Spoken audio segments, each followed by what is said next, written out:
قال رسول الله صلى الله عليه وسلم اعطوا الأجير أجره قبل أن يجف عرقه রাসূল বলেন দুনিয়ার সব মালিক পক্ষকে ডাক দিয়ে বলতেছেন, এই দুনিয়ার মালিক পক্ষ, হে দুনিয়ার রাজা বাদশা আর শাসক শ্রেণী, তোমরা শোনো, সাবধান। তুমি যেই শ্রমিক দিয়ে কাজ করাইবা, যাকে দিয়ে তুমি কাজ করাইবা, সাথে সাথে কাজ করানোর সাথে সাথে তার ওই কাজের কারণে, তার ওই পারিশ্রমিক শ্রমিকের শ্রমের কারণে তার শরীরে যেই ঘাম ঝরছে, ওই ঘাম মোছার আগেই, ঘাম শুকানোর আগেই তুমি তার বেতন দিয়ে দাও। ঘাম শুকানোর আগে তুমি বেতন দাও। কিন্তু আজকাল আমাদের বাংলাদেশে কিছু চোর বাটপাররা, কিছু জালেমরা দাঁড়িয়ে গেছে, 4 মাস 5 মাস হলো শ্রমিকদের বেতন দেয় না, তাদের ছেলে মেয়ে না পেয়ে আছে, তাদের বাসা ভাড়া দিতে পারতেছে না, তাদেরকে কেন রাস্তায় গিয়ে আন্দোলন করতে হবে এই বিষয়ে আমাদের কোনো চিন্তা ভাবনা নাই। কেন তাদেরকে রাস্তায় দাঁড়িয়ে আন্দোলন করতে হবে? তারা কি মাগনা টাকা যাচ্ছে তাদের কাছ থেকে? কাজ দিয়েছে 5 মাস 6 মাস হলো তাদের বেতন দেয় না। বাংলাদেশের এই জালেমদেরকে রুখে দিতে হবে। বাংলাদেশ সরকার যেই হোক না কেন এ ব্যাপারে আইন পাস করতে হবে, 1 মাসের বেতনে যেন বকেয়া না থাকে। কারণ আপনি মালিক পক্ষ হয়ে ভালো মন্দ খাচ্ছেন, ওই যেই বিচারকের আপনার অধীনে কাজ করে তার যদি 1 মাসের বেতন আটকায় দেন, খোঁজ নিয়ে দেখেন তার ঘরে চাউল যাচ্ছে না, খোঁজ নিয়ে দেখেন তার ছেলে মাদ্রাসায় পড়ে, স্কুলে পড়ে, তার ছেলের বেতন দিতে পারতেছে না, আপনি তো আরামে আছেন, কোনো খোঁজ খবর রাখতেছেন না। ভালো করে শুনে রাখেন, ইমাম আহমদ ইবনে হাম্বল রাহমাতুল্লাহি আলাইহি বলেছেন এই দুনিয়াতে সবচেয়ে জঘন্যতম একটি গুনাহ হলো সুদ খাওয়া। কিন্তু তিনি বলেছেন শ্রমিকদের বেতন আটকায় দেওয়া, সময়ের মতো বেতন না দেওয়া, তাদের উপর তাদের দায়িত্বের, তাদের দায়ের চাইতে তাদের কি বলেন, তাদের যে সক্ষমতা আছে তাদের সক্ষমতার চাইতে বেশি কাজ চাপায় দেওয়া, শ্রমিকদের বেতন আটকায় দেওয়া সুদের চাইতে মারাত্মক গুনাহ। শ্রমিকদের বেতন আটকায় দেওয়া, বিনা কারণে নিজের স্বার্থে 10 তারিখের বেতন 30 তারিখে দেওয়া, 1 তারিখের বেতন 25 তারিখে দেওয়া, এটা যদি নিজের স্বার্থের জন্য হয়, এটা যদি নিজের লাভের জন্য হয়, অন্যায়ের জন্য যদি হয়, তাহলে এই বিচারা সুদের চাইতে মারাত্মক কাজ করবে। মালিক শ্রেণী যারা আছেন ভালো করে বিষয়গুলো বুঝেন। মালিক শ্রেণী বলতে যে যেই জায়গার দায়িত্বে আছেন, যে যেই জায়গার কমিটিতে আছেন, কোন ফ্যাক্টরির আপনি ক্যাশিয়ারের দায়িত্বে আছেন, কেউ ম্যানেজারের দায়িত্বে আছেন, যে যেই দায়িত্বে আছেন, যে অন্যের বেতন দেওয়ার দায়িত্বে আছেন, আপনার জন্য এই হাদিস রাসূল বলছেন তার ঘাম শুকানোর আগেই বেতন দিয়ে দেন। আজকে 1 মে বিশ্ব শ্রমিক দিবস, আন্তর্জাতিক শ্রমিক দিবস। আজকে বাংলাদেশ শ্রমিক কল্যাণ ফেডারেশনের পক্ষ থেকে অনুরোধ করা হয়েছে শ্রমিকদের নিয়ে ইসলামী দৃষ্টিভঙ্গির বিষয়ে কিছু আলোচনা করার জন্য। অতএব আজকে আমরা আলোচনা শুনব ইসলামী মালিক এবং শ্রমিক সম্পর্কে ইসলাম কি বলেছে, তাদের বিধিনিষেধ, তাদের নীতিমালা, তাদের রূপরেখা কেমন হবে, এই সংক্রান্ত আজকে আমরা আলোচনা শুনব ইনশাআল্লাহ। পৃথিবীতে যত মানুষ আছে কর্মের দিক থেকে 2 শ্রেণীতে বিভক্ত করা যায়। এক শ্রেণী হলো মালিক, আরেক শ্রেণী হলো শ্রমিক, কর্মচারী। রব্বুল আলামিন যাদেরকে মালিক বানাইছেন এবং যাদেরকে শ্রমিক বানাইছেন, কাউকে কম দিয়েছেন, কাউকে বেশি দিয়েছেন। পরাক্রান্তে উভয়কেই পরীক্ষার মধ্যে ফেলে পরীক্ষায় যদি পাস করে চূড়ান্ত ফলাফলের দিকে বিবেচনায় উভয়কেই সমান রিজিক দিয়েছেন। পবিত্র কোরআনে সূরা যুখরুফের মধ্যে রব্বুল আলামিন বলতেছেন 52 নম্বর আয়াত, নাহনু কসামনা বাইনাহুম মাঈশাতাহুম ফিল হায়াতিদ দুনিয়া, যে আমি মানুষকে রিজিক দিয়েছি, বন্টন করেছি দুনিয়ার মধ্যে তাদের জীবন উপকরণ, দুনিয়ায় চলতে ফিরতে দুনিয়ার এই সম্পদ আমি মানুষদেরকে দিয়েছি। এরপর আল্লাহ বলেন ওয়ারাফা'না বা'দাহুম ফাওকা বা'দিন দারাজাত, অতঃপর আমি কাউকে সম্পদ কম দিয়েছি, কাউকে বেশি দিয়েছি, একজনকে আরেকজনের উপর মর্যাদা দিয়েছি। অর্থাৎ কাউকে শ্রমিক বানিয়েছি, কাউকে মালিক বানিয়েছি, কাউকে শাসক বানিয়েছি, কাউকে প্রজা বানিয়েছি। দুনিয়ার মানুষ এই 2 শ্রেণীতে বিভক্ত, কেউ রাজা, কেউ প্রজা, কেউ মালিক, কেউ শ্রমিক বা কর্মচারী। আল্লাহ রাব্বুল আলামিন এটা কেন করেছেন? লিয়াত্তাখিযা বা'দুহুম বা'দান সুখরিয়া। রব্বুল আলামিন এটা করেছেন এজন্য যেন একজন আরেকজনের কাছ থেকে কাজ নিতে পারে। দুনিয়ার নিজাম ঠিক রাখার জন্য একজন আরেকজনের কাছ থেকে উপকার নিতে পারে, একজন আরেকজনের অধীনে কাজ করতে পারে। যদি এই সিস্টেম না থাকতো, দুনিয়ার সবাইকেই যদি আল্লাহ কোটিপতি বানায় দিত, তাহলে যেই বেচারা কোটিপতি ওনার টয়লেট পরিষ্কার করতো কে? যেই বেচারা মালিক, যেই বেচারার বাড়ি গাড়ির অভাব নাই, তো ওই বিছানার খাবার খাওয়ার জন্য যেই রিজিক দরকার, চাউল দরকার, ওই চাউল ধান চাষ করতো কি? কারণ যারে সে চাষ করার জন্য বলতেছে সেও তার মতো কোটিপতি। দুনিয়ার সবাইকে না খেয়ে মরতে হতো। যদি কাউকে গরিব, কাউকে ধনী আল্লাহ না বানাইতেন, আমি আপনি পোশাক পরতে পারতাম না, কারণ আপনার পোশাক কে বানায় দিবে? দুনিয়ার সবাই কোটিপতি। আপনার পোশাক তৈরি করার দরকার কারো নাই, আপনার পোশাক আপনি নিজে তৈরি করেন, আপনার টয়লেট আপনি নিজে পরিষ্কার করেন। দুনিয়ার নিজাম ঠিক এই কারণে আল্লাহ রাব্বুল আলামিন দুনিয়ার নিজাম ঠিক রাখার জন্য, দুনিয়া পরিচালনার জন্য একজনকে মালিক বানাইছেন আর একজনকে শ্রমিক বানাইছেন। তবে ফলাফলের দিকে চূড়ান্ত বিবেচনায় সবাইকে সমান সম্পদ দিয়েছেন। কিভাবে? যাকে আল্লাহ মালিক বানাইছেন, 1 কোটি টাকার সম্পদ দিচ্ছেন, তাকে বড় বিপদে ফেলাইছেন, পরীক্ষা করতেছেন। তুমি তোমার সম্পদ পেয়ে অযথায় আল্লাহর বিরুদ্ধাচরণে টাকা পয়সা খরচ করো, নাকি আল্লাহর নিয়ম অনুযায়ী যাকাত ফিতরা দিয়ে আল্লাহর নিয়ম অনুযায়ী সম্পদ ব্যবহার করো? যদি এটা করতে না পারো, কিয়ামতের দিন ভয়ঙ্কর অবস্থা তোমার জন্য অপেক্ষা করছে। আবার যিনি শ্রমিক, যিনি কর্মচারী, তাকেও আল্লাহ সম্পদ কম দিয়ে পরীক্ষা ফেলাইছেন। তোমাকে আমি সম্পদ কম দিছি, দেখি তুমি সম্পদ কম পেয়ে তুমি ধৈর্য ধারণ করতে পারো, নাকি সম্পদের লোভ লালসায় তুমি হারামের মধ্যে লিপ্ত হও। যদি তুমি কর্মচারী হয়ে সম্পদ কম পেয়ে ধৈর্য ধারণ করে আল্লাহর উপর সন্তুষ্টি থেকে আল্লাহকে রাজি খুশি করায় যদি দুনিয়া থেকে বিদায় নিতে পারো, একই মুহূর্তে আরেকজন কোটিপতি দুনিয়ার মধ্যে তার সম্পদ যথা নিয়মে ব্যবহার করেছে, আল্লাহ যেভাবে ব্যবহার করতে বলেছেন সেভাবেই ব্যবহার করেছে, সবকিছু ঠিকঠাক ইবাদত বন্দেগীও করেছে, এই কোটিপতিও মারা গেল। আবার ওদিকে আল্লাহর নেককার বান্দা গরিব অসহায় মানুষও মারা গেল। হাদিসের মধ্যে বলা হয় ওই কোটিপতির চাইতেও এই গরিব অসহায় মানুষ 500 বছর আগে জান্নাতে যাবে। তাহলে যেই ব্যক্তিকে দুনিয়ায় কম সম্পদ দিয়েছিল, সে যদি পরীক্ষায় পাস করে, কিয়ামতের দিন ওই বেচারা 500 বছর আগে জান্নাতে যাবে। তাহলে 200 বছর 300 বছর এই জিন্দেগিতে আমার ফকির হওয়া ভালো, নাকি কোটিপতি হয়ে বিপদে পড়া ভালো? স্বাভাবিকভাবে সম্পদ পেয়ে যেই পরীক্ষায় পড়তে হয়, এর থেকে ছোট পরীক্ষা হলো সম্পদ না পেয়ে ধৈর্য ধারণ করা। আপনি বিবেচনা করতে গেলে দেখবেন, চিন্তা ভাবনা করতে গেলে আপনার চিন্তা ভাবনা আসবে যে আসলে এই সম্পদ যাকে দিছে সে তো জিন কর্ম করতেই পারে না, তার জন্য বিপদ বেশি। এই সম্পদ কোথায় ব্যয় করবে, সম্পদ কিভাবে অর্জন করবে, নানা ধরনের চিন্তা চেতনায় তার ট্যাবলেট ছাড়া ঘুম ধরে না। আবার যেই বিচারা গরিব তাকে সম্পদ দেয় নাই, খুব সহজেই দিয়ে এনে দিন খাচ্ছে, অল্প কিছু হলেই দিন চলে যাচ্ছে, এই কোন মতে দুনিয়ার সামান্যতম এই সময় যদি সে পার করতে পারে ধৈর্য ধারণের সাথে আল্লাহর ইবাদত বন্দেগী যদি ঠিকমতো করতে পারে, পরকালে 500 বছর আগে জান্নাতে যাবে। জান্নাতের 500 বছর, জান্নাতের একদিন দুনিয়ার 1000 কোটি দিনের চাইতে উত্তম, ঠিক কিনা? তাইলে যেই ব্যক্তি গরিব অসহায় এই বিচারা যদি ঠিকমতো পরীক্ষায় পাস করতে পারে, পরাকারান্তে এই গরিব মানুষকে আল্লাহ জিতাইছেন, মানে এই বিচারাকে সম্পদ আল্লাহ বেশি দিচ্ছেন। আর যাকে গরিব ধনী বানাইছেন, কোটিপতি বানাইছেন, তাকে যেই মারাত্মক পরীক্ষার মধ্যে ফেলছেন, এই পরীক্ষায় সহজে গিয়ে পাস করতে পারে না। যাদেরকে আল্লাহ টাকা পয়সা দিচ্ছেন তারা সহজেই পরীক্ষায় পাস করতে পারে না, আর গরিব অসহায় যারা আছে এরা মোটামুটি পরীক্ষায় কোনো মতে পাস করে যায়। যদি পাস করে, কিয়ামতের দিন তাদের মধ্যে যে তফাৎ হবে, দুনিয়াতে একজনকে সম্পদ কম দিয়েছে আর একজনকে বেশি দিয়েছে, ধরতে গেলে আখিরাতের যে অতিরিক্ত বাড়তি পাওয়া যাচ্ছে, ওটাই এই বৈষম্যের ক্ষেত্রে আমরা যেটা চিন্তা ভাবনা করি, আমাকে কম দিল কেন, জি না, আমাকে কম দিয়ে আল্লাহ আমাকে ভালোবাসতেন, কারণ আমাকে জটিলতায় ফেলেন নাই। কিয়ামতের দিন 500 বছর আগে আল্লাহ আমাকে জান্নাতে দিয়ে।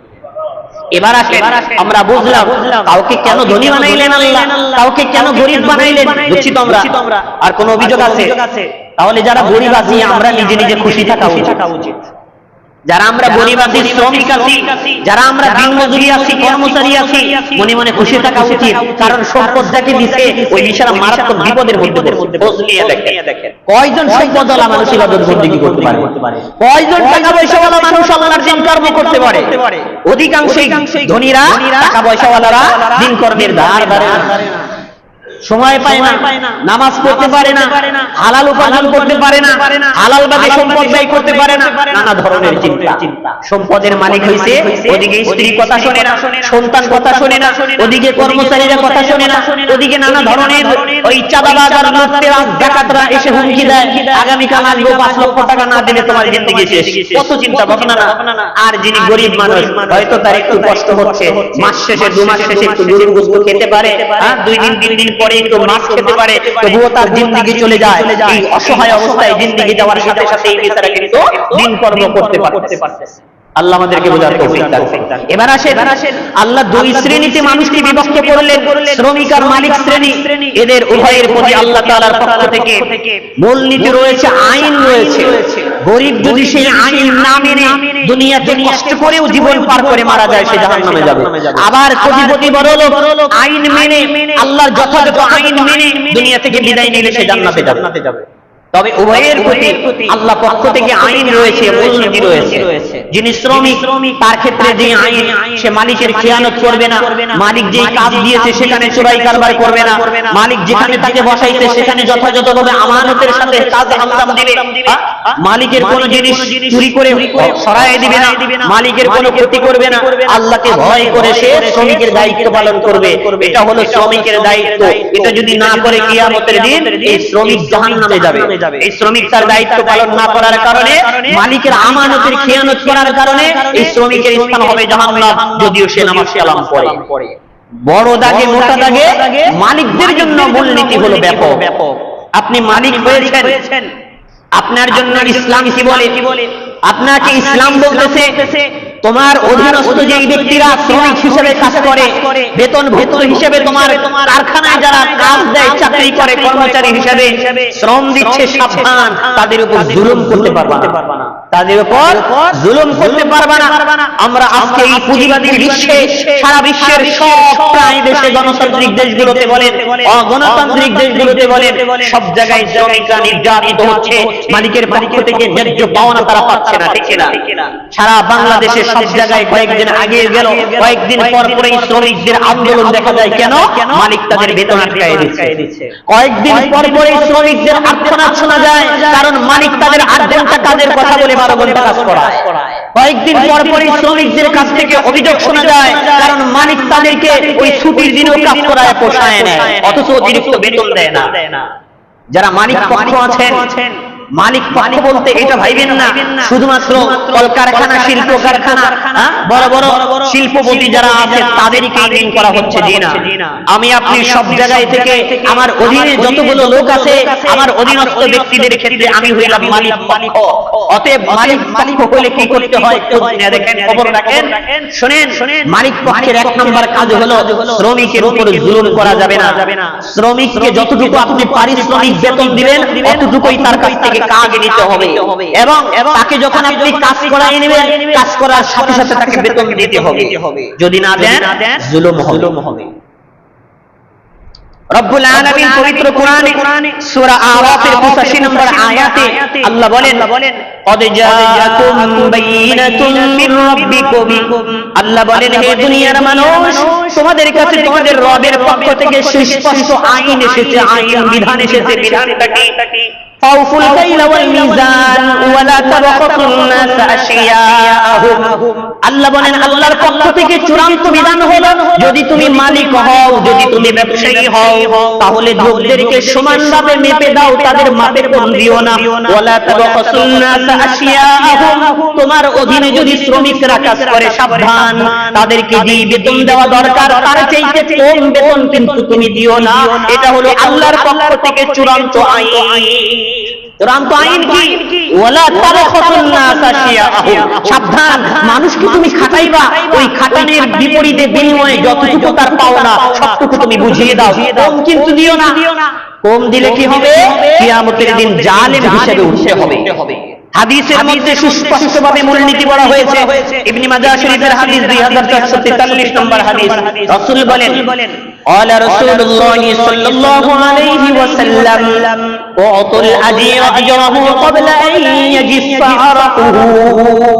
রাসূল বলেন দুনিয়ার সব মালিক পক্ষকে ডাক দিয়ে বলতেছেন, এই দুনিয়ার মালিক পক্ষ, হে দুনিয়ার রাজা বাদশা আর শাসক শ্রেণী, তোমরা শোনো, সাবধান, তুমি যেই শ্রমিক দিয়ে কাজ করাইবা, যাকে দিয়ে তুমি কাজ করাইবা, সাথে সাথে কাজ করানোর সাথে সাথে তার ওই কাজের কারণে, তার ওই পারিশ্রমিক শ্রমিকের শ্রমের কারণে তার শরীরে যেই ঘাম ঝরছে, ওই ঘাম মোছার আগেই, ঘাম শুকানোর আগেই তুমি তার বেতন দিয়ে দাও।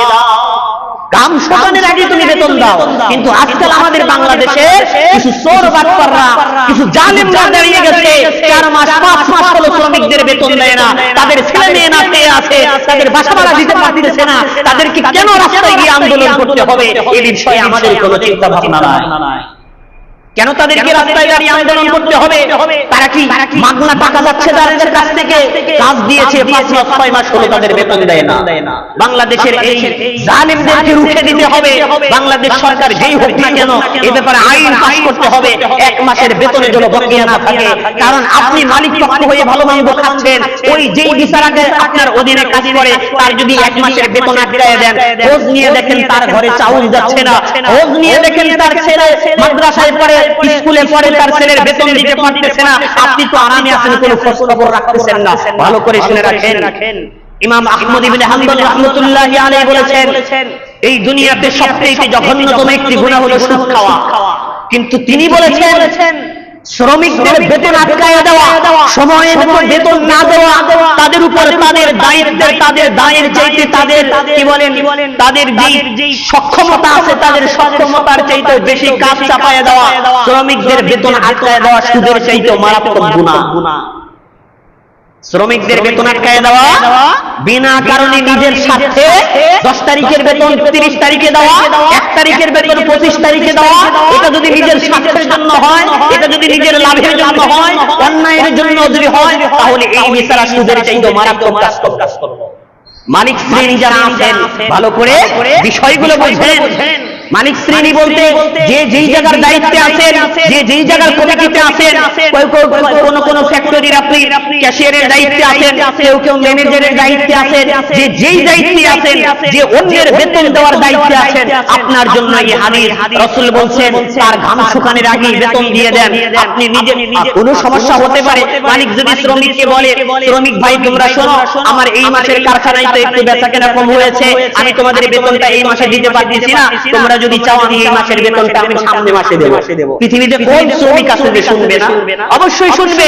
কিন্তু আমরা কি করি? এখন আমাদেরকে শ্রমিক দিয়ে বেশি কাজ করাইতে হবে, এখন বেতন দিলে তারা নিজ কাজ থেকে সরে যাবে, হয়তো কাজে মনোযোগ দিবে না, নিজের লাভের জন্য তাদেরকে জুলুম করার জন্য আমরা 10 তারিখ, আমরা 1 তারিখের বেতন আরেক মাসে দেই, 3-4 মাসের বেতন আমরা আটকায় দেই। এটা যারা করে তারা সুদের চাইতে মারাত্মক গুনাহ করে, তারা জালেম হিসেবে কাল কিয়ামতের দিন উঠবে। রব্বুল আলামিন বলেন তোমাদের সমাজের যদি জালেমদের উৎপত্তি হয়, জালেমরা যদি মাথাচাড়া দেয়, এইভাবে শ্রমিকদের বেতন আটকায় দেয়, তারা রোদে বৃষ্টিতে ভিজে ভিজে আছে রাস্তাঘাটে তারা যদি আন্দোলন করে, রব্বুল আলামিনের পক্ষ থেকে বলছেন সেই আন্দোলনে তোমরা গিয়ে শরীক হও, তাদেরকে সমর্থন দাও। কারণ হলো তারা মাজলুম, তাদেরকে সাহায্য করো। বুখারী শরীফের হাদিসের মধ্যে আল্লাহ রাসূল বলছেন উনসুর আখাকা যালিমান ওয়া মাজলুমান, যদি জালেম হয় তাকে রুখে দাও, তার হাত আটকিয়ে দাও, সে যেন জালেম না, জুলুম না করে। আর যেই ব্যক্তি মাজলুম, তার এই মাজলুমিয়ত থেকে তাকে রক্ষা করো, তার জুলুম থেকে তাকে হেফাজত করো। এটা হলো আমি আপনি বাংলাদেশী হই, যেই দেশে হই না কেন, মুসলমান হিসেবে আমাদের ফরজ দায়িত্ব একটা। অতএব যারা আমরা শ্রমিক আছি, আমরা যারা কষ্ট করে আন্দোলন করি, আমরা যারা মালিক পক্ষ আছি, শ্রমিকদের পক্ষে সমর্থন দেওয়া দরকার, যেন এই দেশে কোনো শ্রমিকের বেতন আটকে না থাকে। বেতন আটকে না থাকার কারণে তার ঘরে অসুস্থ বাবা থাকতে পারে, মা থাকতে পারে, চিকিৎসার অভাবে মারা যাচ্ছে। এদিকে আমাদের খবর নাই। স্বাধীনতার 55 বছরে কত নেতা দেশে আসলো আর কত গেল, সবাই ভুড়ি মোটা করে বড় বড় নেতা হয়ে 1000 কোটি টাকা লুটতরাজ চুরি বাটপারি করে বিদেশে গিয়ে আরামে জীবনযাপন করতেছে।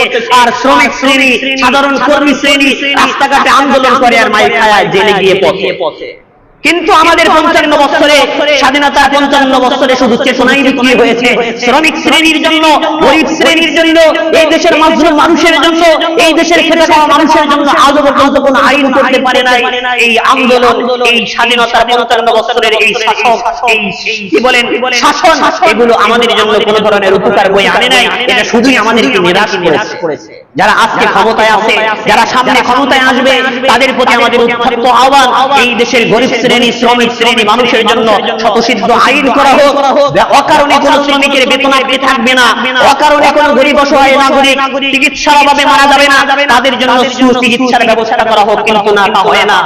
সরকারি হাসপাতালগুলোতে যান, সরকারি হাসপাতালগুলোর ডাক্তাররা, আমি তো ভুক্তভোগী দেখেছি, শত শত মানুষ লাইন ধরে বসে আছে, এমার্জেন্সি রোগী, তাকে জরুরি বিভাগে নেওয়া দরকার, কিন্তু আপনার ফাইল পূর্ণ না করলে, টাকা পয়সা জমা না দিলে আপনার বাবার লাশ তারা স্পর্শও করবে না, আগে টাকা দিবেন, এরপরে ওই লাশ আপনার কি বলেন ওই রোগী চিকিৎসা তারা শুরু করবে। সরকারি হাসপাতালগুলোর ডাক্তারদের দেখেন, সরকারি বেতনে তারা চাকরি করে, মাস শেষে তারা বেতন নেয়, কোনো মতে হাজিরা দিয়ে প্রাইভেটে বাইরে গিয়ে লক্ষ লক্ষ টাকা ইনকাম করে। এদিকে অসহায় মানুষ প্রাইভেটে ভালো টাকা পয়সার অভাবে চিকিৎসা নিতে পারে না, সরকারি হাসপাতালগুলোতে যায়। কয়েকদিন আগে একজন লোক বলল বাস্তবতা, যে সব প্রাইভেট হাসপাতালগুলোর চিকিৎসা ভালো সরকারি হাসপাতালগুলোর চাইতে, কিন্তু সব প্রাইভেট হাসপাতালগুলোর ভালো ভালো ডাক্তাররা হলো সরকারি হাসপাতালের ডাক্তার। আপনারা বোঝেন নাই মনে হয়। প্রাইভেট হাসপাতালগুলোতে চিকিৎসা ভালো হয়, প্রাইভেট হাসপাতালগুলোতে যারা আছে ভালো ভালো ডাক্তার, সরকারি হাসপাতালগুলোতে ভালো চিকিৎসা হয় না। কিন্তু প্রাইভেট হাসপাতালে যত চিকিৎসক ডাক্তার আছে সবগুলো সরকারি হাসপাতালের ডাক্তার। মানে কি সরকারি হাসপাতালগুলোতে যারা চাকরি করে ভালো সেবা দেয় না, তারা প্রাইভেটে ভালো সেবা দেয় ব্যবসা করার জন্য। এই যে গরিব অসহায় শ্রমিক শ্রেণী মানুষের দুঃখে কবে বুঝবে? কত মানুষ নির্বাচনে আসলো, ক্ষমতায় আসলো, রাজা হলো, প্রজা হলো, সরকার হলো, কিন্তু এদের ভাগ্যে আর খুললো না। আমরা চাই সামনে যারা ক্ষমতায় আছে, যারা আছে, এদের প্রতি আমাদের আহ্বান থাকবে আমাদের এই অসহায় মানুষের জন্য কিছু করতে। তাহলে আল্লাহ রাব্বুল আলামিনের কাছে যে জবাবদিহিতার খাতা রয়েছে, সেখান থেকে কিছুটা হলেও রেহাই তারা পেতে পারে। রব্বুল আলামিন পবিত্র কোরআনে এই অসহায় মানুষদের আর্তনাদগুলো তুলে ধরেছেন। সারা দুনিয়ার সব মুসলমানদেরকে ডাক দিয়ে বলতেছেন, ওয়ামা লাকুম লা তুকাতিলুনা ফি সাবিলিল্লাহ। এই দুনিয়ার মানুষ, জালেমদের বিরুদ্ধে রুখে দাঁড়ানোর মতো কি সময় তোমার এখনো হয় নাই? আল্লাহর রাস্তায় জিহাদ করার মতো শক্তি কি তোমার এখনো হয় নাই? যেখানে ওয়াল মুস্তাদাফিনা মিনাল রিজাল ওয়ান নিসাই ওয়াল উলদান আল্লাযীনা ইয়াকুলুনা রাব্বানা আখরিজনা মিন হাযিহিল ক্বরিয়াতি যালিমি আহলুহা, যেখানে রাস্তায় রাস্তায় শ্রমিক শ্রেণী, যেখানে অসহায় মানুষগুলো তাদের জালেম থেকে রক্ষা পাওয়ার জন্য, দুর্বল মানুষগুলো, নিম্ন শ্রেণীর মানুষগুলো তাদের ভাতের অধিকার আদায়ের জন্য, তাদের স্বাস্থ্যের অধিকার আদায়ের জন্য, তারা নিরাপত্তার অধিকার আদায়ের জন্য রাস্তাঘাটে আন্দোলন করতেছে, জুলুমের শিকার হচ্ছে। তোমাদের এখন কি সময় হয় নাই তাদেরকে রক্ষা করার? তারা বলতেছে, আল্লাহ ওয়াজআলনা মিন লাদুনকা ওয়ালিয়া, আমরা এই আন্দোলন করতেছি, আমরা ভাত পাচ্ছি না, আমরা খাবার পাচ্ছি না, আমরা আমাদের অধিকার পাচ্ছি না, আপনি মেহেরবানি করে আমাদের দিক নির্দেশনার জন্য একজন অভিভাবক পাঠিয়ে দেন। ওয়াজআলনা মিন লাদুনকা নাসীরা, আমরা যেন আমাদের অধিকার ফিরে পাই, এজন্য আমাদের জন্য একজন সাহায্য করে আল্লাহ পাঠাও। আল্লাহ বলতেছেন, এ দুনিয়ার মানুষ, এ দুনিয়ার মালিক পক্ষ, এ দুনিয়ার অভিজাত শ্রেণী, তোমরা কি এই গরিব আর্তনাদ মানুষদের ডাক তোমরা শুনতে পাও না? যারা অসহায় মানুষ হয়ে আরেকজনের কাছ থেকে অধিকার আদায়ের জন্য আন্দোলন করতেছে, আমরা যারা ঘরে বসে আছি, আমি ভাবতেছি আন্দোলন তো আমার না, কিন্তু আমি মুসলমান হলে আমাকে চিন্তা ভাবনা করতে হবে, এই আন্দোলন আমার না। আমি যদিও সরকার দলীয় লোক, আমি যদিও বিরোধী দলের লোক, কিন্তু এই লোকগুলো মাজলুম যেই হোক না কেন তাকে সাহায্য করা একজন মুসলমানের জন্য ফরজ। মাজলুম যেই হোক না কেন তাকে সাহায্য করা একজন মুসলমানের জন্য ফরজ। আমি যদি বলি ওই দলের আমি না, আমি যদি বলি আমি ওই দলের না, আমি যদি বলি তাদের সাথে আমার কোনো সম্পর্ক নাই, তাহলে সুস্পষ্ট হাদিসের ভাষায় বলা হবে আপনার ঈমানে সমস্যা আছে।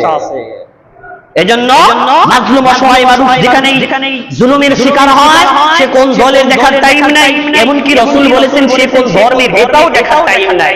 সে মাজলুম কিনা সেটা দেখো, সে অন্য ধর্মের হলেও তাকে সাহায্য করো। কিন্তু আমরা কি করি? উল্টা করি, কারণ সে আমার গোত্রের না, সে আমার দলের না, তার ব্যাপার তার, আমি আমার ডাউল দিয়ে খাবো, রাস্তার পাশ দিয়ে হেঁটে যাবো, কি নীতি? এই নীতিতে মুসলমান হওয়া যায় না। পবিত্র কোরআনে শ্রমিক যারা খাটান, যারা মালিক পক্ষ আছেন, আপনাদের প্রতি রাসূলের আহ্বান। বুখারী শরীফের সুস্পষ্ট একটি হাদিস, 30 নম্বর হাদিস, আল্লাহর নবী বলতেছেন, ক্বালা রাসূলুল্লাহি সাল্লাল্লাহু আলাইহি ওয়াসাল্লাম, ইখওয়ানুকুম খাওয়ালুকুম। রাসূল বলেন, তোমাদের যারা শ্রমিক আছে, তোমাদের যারা বেতনভুক্ত লোক আছে, তোমাদের কাজকর্ম যারা করায় দেয়, সাবধান, তাদেরকে তোমরা দাস মনে করবা না, তাদেরকে তোমরা গোলাম মনে করবা না। তারা হলো তোমাদের ভাই, তারা তোমাদের ভাই।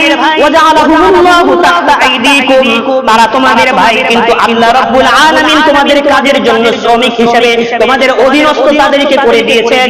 অধীনস্থ করে দিয়েছেন বিধায় তুমি এটা ভাইবা না তার উপর তুমি লাঠি ঘুরাইবা, তার উপর তুমি অন্যায়ভাবে ক্ষমতা ব্যবহার করবা, এটা করতে পারবা না।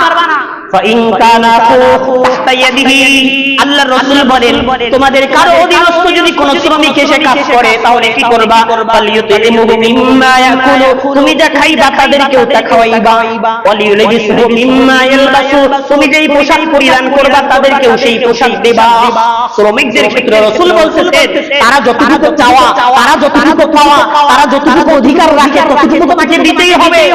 রাসূল বলেন, ওয়ালা তুকাল্লিফুহুম মা ইয়াগলিবাহুম, একজন ব্যক্তি 8 ঘন্টা 10 ঘন্টা কাজ করতে পারে, কিন্তু তুমি জুলুম করে তার উপর 12 ঘন্টা চাপায় দিলা, এটা কিন্তু কইরো না, এটা করবা না। তার যতটুকু সাধ্য কোলায় এতটুকু তুমি তাকে কাজ দাও। আপনি তাকে 2 ঘন্টা 3 ঘন্টা কাজের জন্য আপনি চুক্তিবদ্ধ হয়ে তাকে শ্রমিক হিসেবে নিয়োগ দিয়েছেন, কিন্তু যখন সে আপনার অধীনে কাজ করা শুরু করছে, আপনি নিজের থেকে আইন বানাই নিলেন, সামনে থেকে 5 ঘন্টা করে কাজ করতে হবে। 8 ঘন্টার ডিউটি আপনি আইন বানাই নিলেন, সামনে থেকে 9 ঘন্টা করে করতে হবে। রাসূল বলেন, সাবধান, এটা করবা না। ফাইন কাল্লাফতুমুহুম, যদি তাদেরকে অতিরিক্ত কাজ দাও তাহলে কি করবা? ফাইনুহুম, তাদেরকে অতিরিক্ত বেতন দিবা। কিন্তু আমরা কি করি? সেটা করি না। রাসূল সুস্পষ্টভাবে বলেছেন, তাদের অধিকার যদি তুমি ক্ষুণ্ণ করো, তাদের উপরে যদি তুমি ক্ষমতার ব্যবহার করো, তাহলে রাসূলের একটি হাদিস শুনেন। আবু মাসউদ আনসারী রাদিয়াল্লাহু তাআলা আনহু একদিন তার গোলামে একটু ভুলের কারণে তাকে একটা থাপ্পড় দিলেন। পিছন থেকে রাসূল এই দৃশ্য দেখলেন, রাসূল ডাক দিলেন, আবু মাসউদ আনসারী, তুমি এটা কি করলা? তুমি তোমার গোলামের গায়ে হাত দিলা কেন? তখন এই সাহাবী বলতেছে, ইয়া রাসূলুল্লাহ, তাকে এইভাবে বলেছি, সে এইভাবে করেছে। রাসূল বলেন, দেখো, তুমি আজকে তুমি তার উপর যেরকম ক্ষমতা রাখো, যেরকম ক্ষমতার শক্তি তোমার আছে, তুমি ক্ষমতার ব্যবহার করতেছো, ভালো করে জেনে রাখো, তোমার ক্ষমতার চাইতেও 1000 কোটি গুণ ক্ষমতা কিন্তু আল্লাহর ক্ষমতা তোমার উপর আছে। তুমি গোলামে একটি ভুলের কারণে তাকে মারতেছো, তোমার হাজারো অপরাধ আল্লাহ ক্ষমা করে দিচ্ছেন, তোমার উপর ক্ষমতা থাকা সত্ত্বেও আল্লাহ কিন্তু তোমার থেকে প্রতিশোধ নিচ্ছেন না, তোমাকে কিন্তু আঘাত করতেছে না। এখন সাহাবী বলতেছে, ইয়া রাসূলুল্লাহ, আমি কয়বার গোলামকে maaf করব? রাসূল বলেন, ও ফি কুল্লি ইয়াউমিন 70 মাররা, তোমার গোলামকে প্রত্যেক দিন তুমি 70 বার ক্ষমা করে দিবা। কয়বার? 70 বার। এখন আসেন, এখন শ্রমিক যদি ভুল করে আমরা কি করব? ভাই ভালো করে মনে রাখবেন, এই সমাজের মধ্যে, পৃথিবীর মধ্যে ভুল শুধু তাদের হয় যারা কাজ করে। যারা চেয়ারে বসে বসে হুক্কা টানে আর এসি বাতাসে খায়, তাদের ভুল হয় না। যারা মাঠে ঘাটে কাজকর্ম করে, যারা সমাজের জন্য কিছু করে, ভুল তাদেরই হয়। আর রাসূল বলছেন, কাজের ক্ষেত্রে সমাজের জন্য যারা কিছু করে, যারা আপনার কাজ করতেছে, 70 বার তাদেরকে ক্ষমা করতে হবে। কিন্তু আমাদের সমাজে একবার ক্ষমা, একবার কি বলেন, ভুল করলে ওর ডিউটি শেষ, ওর চাকরি শেষ। ভুলের কারণে তাদের আমরা বেতন কমাই দিই, ভুলের কারণে তাদের উপর আমরা জুলুম করি। এটা একজন মুসলমানের চরিত্র হতে পারে না।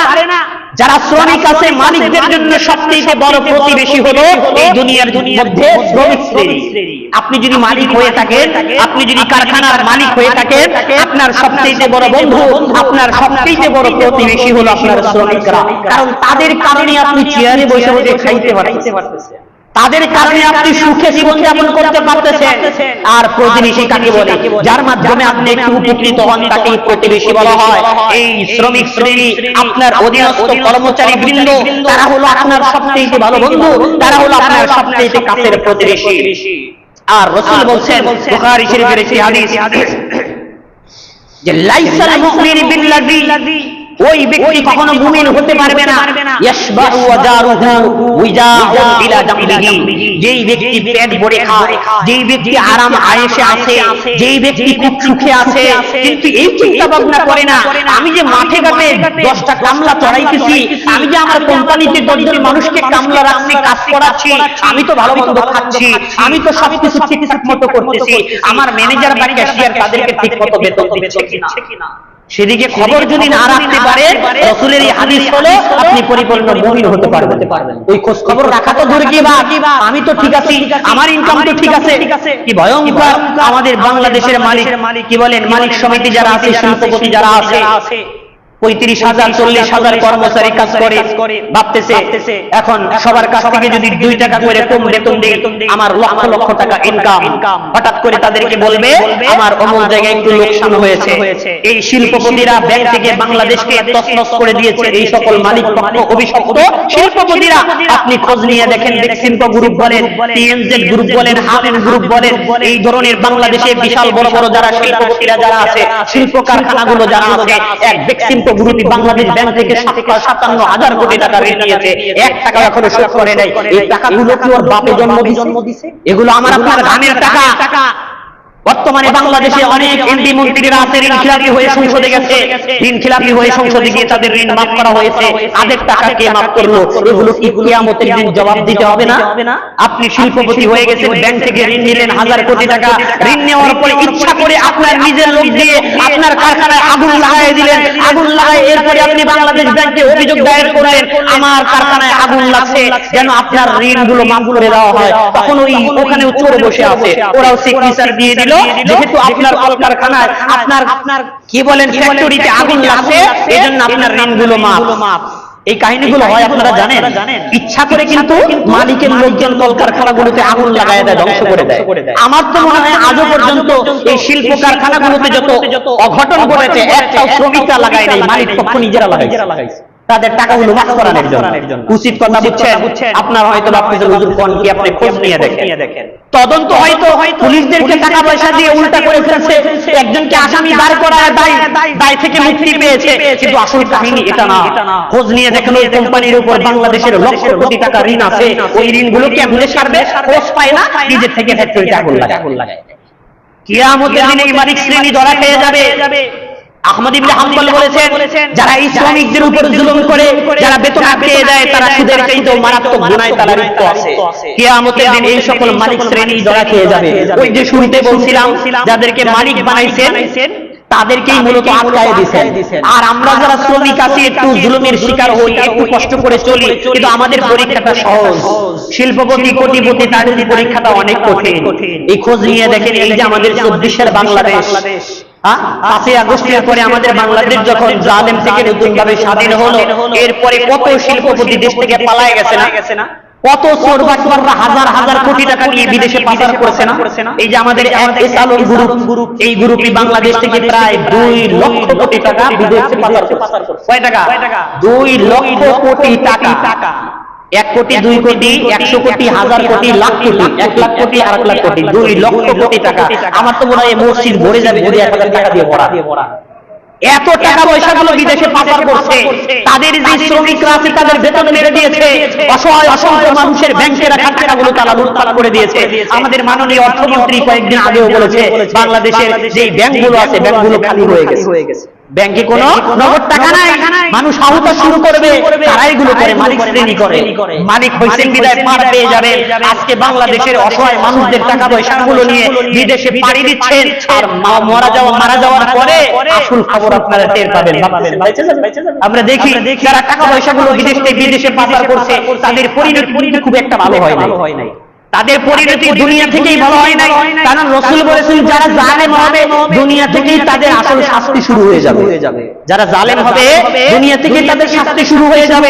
যারা বিগত সময়ে জুলুম করেছিল, অসহায় নিরপরাধ মানুষকে বছরের পর বছর রিমান্ডে নিয়ে তাদের জিন্দেগি শেষ করে দিয়েছিল, গুম করে অসংখ্য মানুষকে তারা জীবনকার মতো পঙ্গু করে দিয়েছিল, আজকে দেখেন জেলে তারা পড়তেছে, লাঠি দিয়ে ভর দিয়ে হাঁটতেছে, মাঝে মধ্যে দেখা যায়। এগুলো আমাদের জন্য শিক্ষা।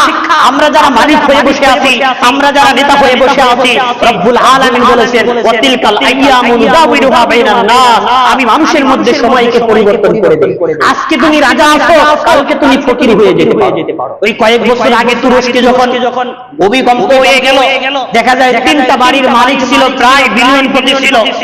বিচারা যখন ভূমিকম্পে সবগুলো ধ্বংস হয়ে গেল, পরের দিন সকালবেলা ওই কি বলেন ভলান্টিয়াররা, সাহায্যকারীরা রুটি দিচ্ছে তাদেরকে, ওই বিলিয়নপতির হাতে 3টা রুটি রয়েছে।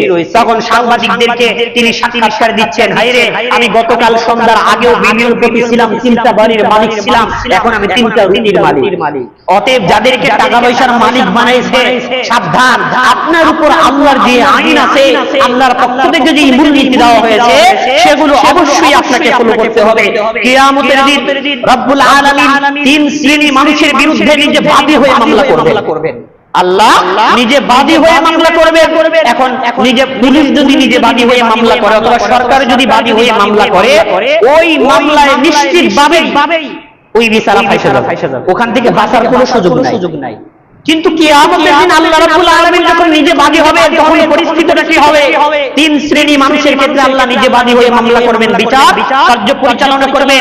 এর মধ্যে এক শ্রেণী হলো ইস্তাজারা আজিরা, যেই ব্যক্তি শ্রমিক নিচ্ছে, যেই ব্যক্তি দিন মজুর নিচ্ছে, তাদেরকে কাজে দিচ্ছে, কাজ কি বলেন নিজের কাজ করায় নিচ্ছে, বেতনভুক্ত শ্রমিকদের দিয়ে কাজ করাচ্ছে। ফাস্তাওফা মিনহু, ওই শ্রমিকরা যথাযথভাবে কাজ করতেছে, মাসকে মাস তারা শ্রম দিচ্ছে, মালিকের বেতনভুক্ত তারা কাজ করতেছে, কিন্তু ওয়ালাম ইউতি আজরাহু, ওই মালিক কি করে? মাঝে মধ্যে বেতন আটকায় দেয়। হাদিসের পরিভাষা হলো ওয়ালাম ইউতি আজরাহু, ঠিকই সে কাজ নিচ্ছে শ্রমিক থেকে, কিন্তু সময় মতো তাকে বেতন দিচ্ছে না।